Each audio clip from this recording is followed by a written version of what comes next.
যে কোনো উৎসব হোক বা অনুষ্ঠান সবেতেই সোনার দোকানে লম্বা লাইন লক্ষ্য করা যায়। নারীদের শাড়ির পাশাপাশি সোনার গয়নায় মোহ থাকে চরম।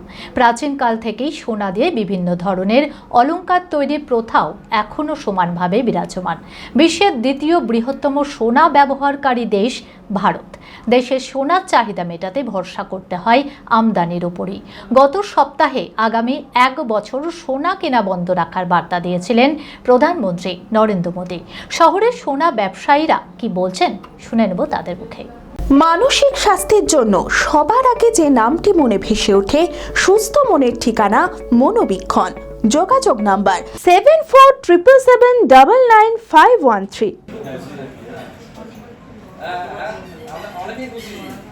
প্রাচীনকাল থেকেই সোনা অতি মূল্যবান ধাতু। সোনা দিয়ে বিভিন্ন ধরনের অলংকার তৈরির প্রথা এখনও সমানভাবে বিরাজমান রয়েছে ভারতের মতো দেশে, যেখানে সোনার সঙ্গে বিয়ের মতো সামাজিক রীতিও সম্পর্কিত। অন্যদিকে সাধারণ পরিবারে অন্যতম সম্পদ সোনা। এক টুকরো সোনা যদি ঘরে থাকে তাহলে গৃহস্থালীরা ভরসা পায়। বিপদে আপদে সেই সোনাই থাকে একমাত্র ভরসা। এছাড়াও নারীদের শাড়ির পাশাপাশি সোনার গয়নার প্রতি মোহ থাকে চরম। এই সোনার গয়নায় নিজেকে সাজিয়ে অনন্যা হয়ে ওঠে অন্যের চোখে। যে কোনো উৎসব হোক বা অনুষ্ঠান সোনা সবসময় বিরাজমান। তবে গত সপ্তাহে আগামী 1 বছর সোনা কেনা বন্ধ রাখার বার্তা দিয়েছেন প্রধানমন্ত্রী নরেন্দ্র মোদী। পশ্চিম এশিয়ার যুদ্ধের জেরে জ্বালানি ব্যবহারে সংযমী এবং আগামী 1 বছর সোনা কিনতেও বারণ করেছেন প্রধানমন্ত্রী নরেন্দ্র মোদী। এই বার্তায় এক সোনা ব্যবসায়ী জানান, সাময়িক সমস্যা হবে, তবে বৃহৎ স্বার্থে 1 বছরের জন্য মেনে নেওয়া উচিত। তবে আমাদের ভারতীয় মহিলারা সোনা কেনার ক্ষেত্রে খুব আগ্রহী এবং সেক্ষেত্রে যেসব সোনা বাড়িতে যাদের পুরনো সোনা আছে বা পুরনো গয়না যেগুলো আছে সেইগুলোকে ভেঙে নতুন গয়না তৈরি করার একটা প্রবণতা থাকছেই এবং থাকবেও। যদিও আমরা দেখেছি বিগত দিনে যখন সোনার দাম ছিল 70-75 হাজার টাকা, সেখান থেকে দাম যখন বেড়ে গিয়ে মোটামুটি 1,20,000 40,000 টাকার উপরে, তখন থেকে এই প্রবণতাটা হয়েছে মানুষের পুরনো সোনা বা ঘরে যেসব মজুদ সোনা ছিল সেই সোনাগুলো দিয়ে নতুন গয়না তৈরি করার।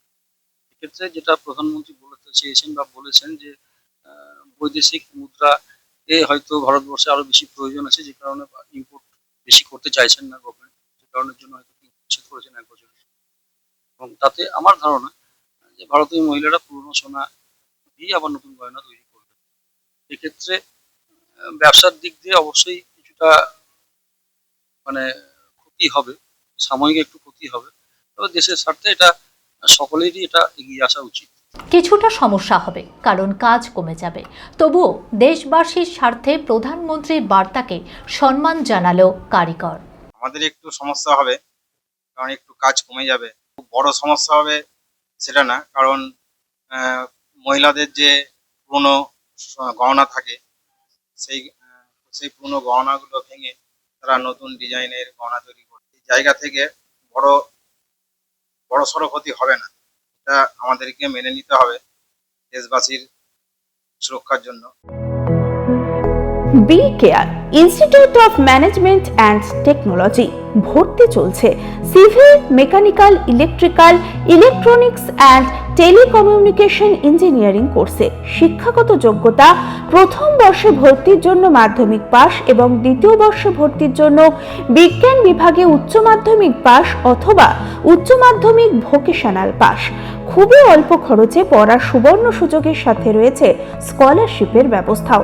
রয়েছে বাস পরিষেবা ও হোটেলে থাকার ব্যবস্থা। আইটিআই পাস ছাত্রছাত্রীদের দ্বিতীয় বর্ষে সরাসরি ভর্তি চলছে। মেধাবী ও আর্থিক দিক দিয়ে পিছিয়ে পড়া ছাত্রছাত্রীদের জন্য রয়েছে 20% বিশেষ ছাড়। ঠিকানা NH 34 এর কাছে, কানফালা, নবগ্রাম, মুর্শিদাবাদ। যোগাযোগ নাম্বার 08967158821।